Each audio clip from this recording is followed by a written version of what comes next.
Students आपको बताना है कि while computing cash flow from operating activities which of the following will be added to the net profit.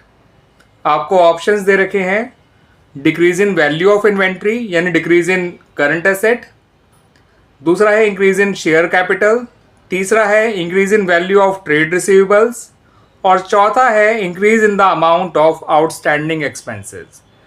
तो इनमें से कौन से आपको ऐड करने होते हैं?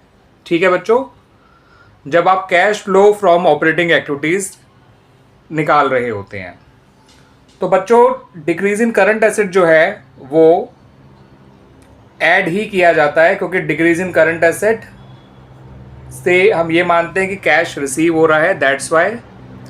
Increase in share capital add तो होता है बट ऑपरेटिंग में नहीं, फाइनेंसिंग में होता है। इंक्रीज इन करंट एसेट को हम ऐड नहीं सब्ट्रैक्ट करते हैं, ठीक है, यानी ट्रेड रिसीवेबल जो एक करंट एसेट है उसका इंक्रीज हम ऐड नहीं करेंगे, सब्ट्रैक्ट करेंगे, तो ये तो नहीं हो सकता। ये फाइनेंसिंग में ऐड होता है, ठीक है बच्चों, इसको ध्यान रखिएगा।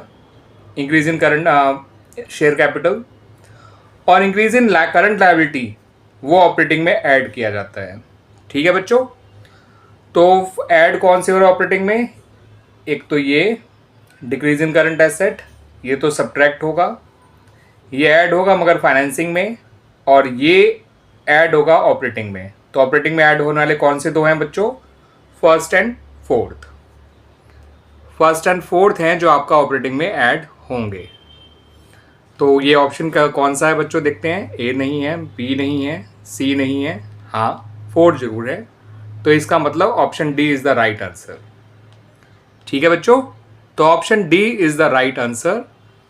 याद रखिएगा बच्चों, डिक्रीज इन करंट एसेट और इंक्रीज इन करंट लायबिलिटी, इनको हम cash flow from operating activities निकालते समय ऐड किया करते हैं, ठीक है बच्चों। क्लियर होगी बात? आगे समझ में ये ऑप्शन, ये क्वेश्चन भी, ये सॉल्यूशन भी, ये एक्सप्लेनेशन भी बच्चों